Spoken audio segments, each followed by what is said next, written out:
So, Jesse, social media, big area of discussion these days.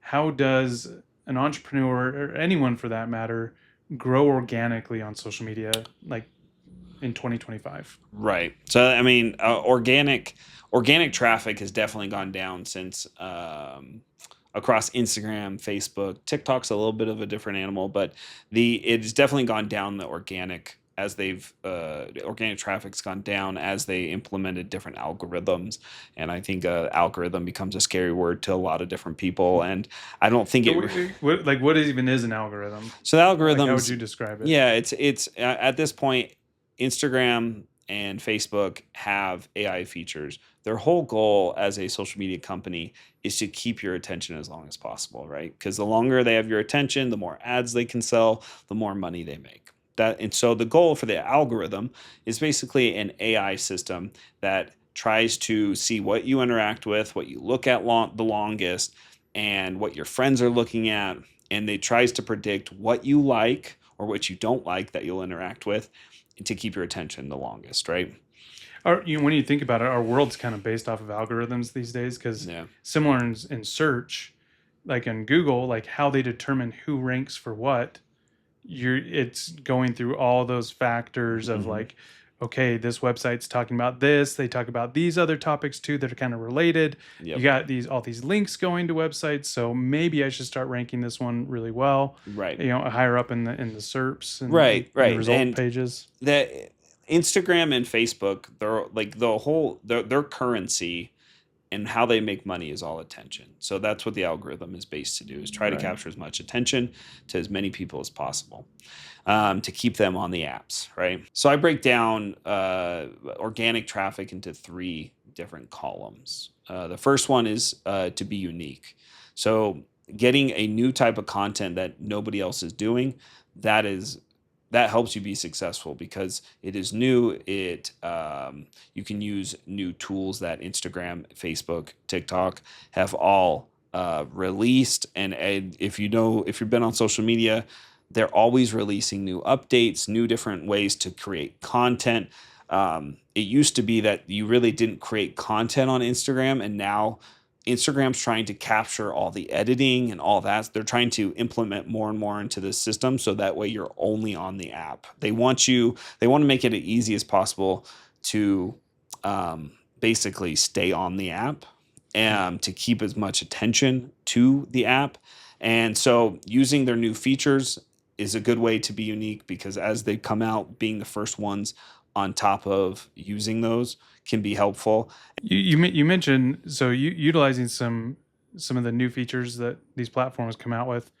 You also kind of mentioned the like just doing something different than what nobody else has done. Like that could, to me, that seems like that's a lot of pressure Yeah. on somebody because it's like, do you have any good tips on how to come up with some of those unique ideas? Yeah, I so there's an account I really like.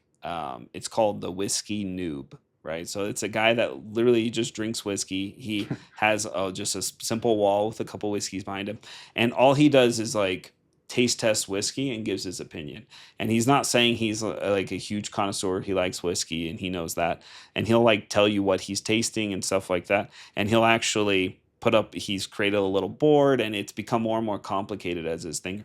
But like, I saw him do one. It's nothing crazy. He doesn't have this elaborate editing, nothing like that. It's him talking to a camera with whiskey. And he's just like, I'm gonna try this like $10 bottle. Like one of these two bottles, there's like a board, is a $10 bottle or a $30 bottle of whiskey, and the next one is a $150 whiskey. I'm going to test taste them. Don't know which one's it, and I'm going to give you my opinion. And then so he'll test them, and sometimes he's like, I like this whiskey. No idea what it is. I think it's probably the more expensive one because it tastes better. And then he'll like grab it, and it's it captures you because you're like, oh, I wonder if the $150 one that I'm spending money on is as good as the $30 one. Hmm. And so that's something that was new.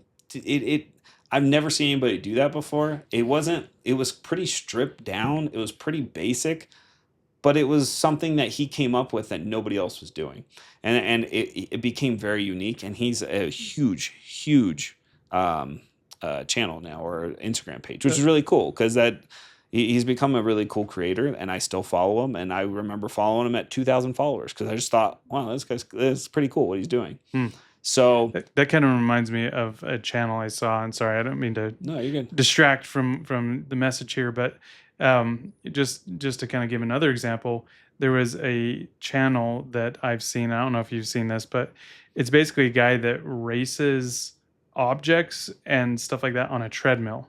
Have you seen that? Oh yes, yes. He and, sets and up he like does little like Lego announcing, cars, yeah, Hot Wheels, and he acts Lightning almost like McQueen. he's Yeah. narrating a real race, and Yeah. it is so hilarious. It is so and it gets super you funny. to watch because like you kind of have an idea of like, I think this one's gonna And so you're win. kind of rooting for So it. you kind of like watch it the Right. entire time, Right. and things like that. I mean, you see so many things on social media where they're like, wait for it. That's so that it'll it'll cause that engagement, Yeah, you're like that watch time, kinda wanna increase see that what watch happens. time, Right. and then the algorithm will say, ooh, these people watched it to the end. This must be good. I'm Right. going to show it to somebody else. Right. And so I think, like I said, being unique can be definitely a new way, a good way to grow organic traffic, right? The next would be to be watch the trends. So to be trendy. So when a song is blowing up, when a song is like the biggest ever, like Or dance move, right? yeah, dance moves, 2 songs or whatever. That's what became super, I don't know, typical in TikTok, right? It's like, Right. oh, you're doing dance moves on TikTok. That's kind of the trope, right? That people make, and that's kind of the thing, though. Like when a song is going viral, use that song. It's become big. Why not use that to your advantage? When there's a new feature on Instagram that is blowing up that you can tell they're pushing more, tap into that and use it to your advantage. They give us these tools, and you can start to see when things are trendy. Like if whether it's during the election, a clip of either candidate goes viral because they say something, and then people use that audio in their content. It's trendy because everybody's doing it, but everyone thinks it's funny because it's like brand new hot news, right? So tapping into and paying attention to what you like and what you're sharing to your friends, and what you're seeing pushed a lot, that can help you because you can use that to your advantage. Things like polls, that was one thing that they've added on Instagram, is like you can actually add a poll onto the bottom near the comments, which is like people love to vote and share their opinion. So like putting that at the bottom makes it really easy. You're not really doing much different, but then people can be like, oh, I think this over this or whatever. Really right? engaging. Yeah, you start to increase your engagement across the board. So, and the more that people engage with your content, the more they're going to push it organically, and the snowball kind of happens. You mentioned like using audio and stuff for like political stuff. Are you ever worried like about using that sort of thing, like, and how that brand might be perceived? That brings me to my third one. So the other way for organic traffic is to be controversial. So everyone knows that if you pick a side, like a hard side, you're going to get traffic because everybody that disagrees with your side is going to comment on that because they don't like it, right? Oh. And that's what Facebook has done really. That's what keeps a lot of people on Facebook, is that there's these two, like, it's almost, there's no like nuance. It's either I'm so far this way on this, whether it's vegans versus carnivores, or you know what I mean? Right. Or the left versus right. It doesn't matter what it is. It's usually like one or the other. And when you post so far on one way, you get a bunch of traffic because everybody that disagrees with you to come on it. And then you get the side that you lean towards will come defend you. And it just causes a lot of engagement. But like you said, it's a double-edged sword, right? If you have a brand and you don't want to mess up the brand's image, and then you start to be controversial, you have to decide if it's worth it or not. Maybe a good example of this is I remember running some ads for some color changing jelly shoes. Okay. It's super random. I know, like, All right. crazy random. But the funny thing is when we ran this ad on Meta, it caused so many people to comment on it. Yeah. And they were funny comments. Like, I mean, some Yeah. people were like, I can feel the blisters form as I'm looking at this, you Yeah, know? that's right. And, That's but right. like, and people were like talking about like how nostalgic they were and like, oh, I used to love these, you know, like, and people commenting on how your feet might get blisters or stink or something like that. Like, it's just, but like, that was kind of controversial in a way. Yeah, you right, know? right. It's not necessarily like picking these very, like these polar opposite sides. It's just, people have very mixed feelings on Right. on this particular product. And I'll tell you one thing, it became their best seller for the entire year, and we only ran those ads for like 2 months. That's so funny. Like, So that they organic ran out. traffic just kept snowballing. Yeah, and just they kept ran out going. of inventory, and they had an issue with their supplier, and so like it was running for 2 months, and even after that entire year was over, it was still their best seller. That's so So I mean, it's a great example of like how engagement can really like kind of have that snowball effect Right.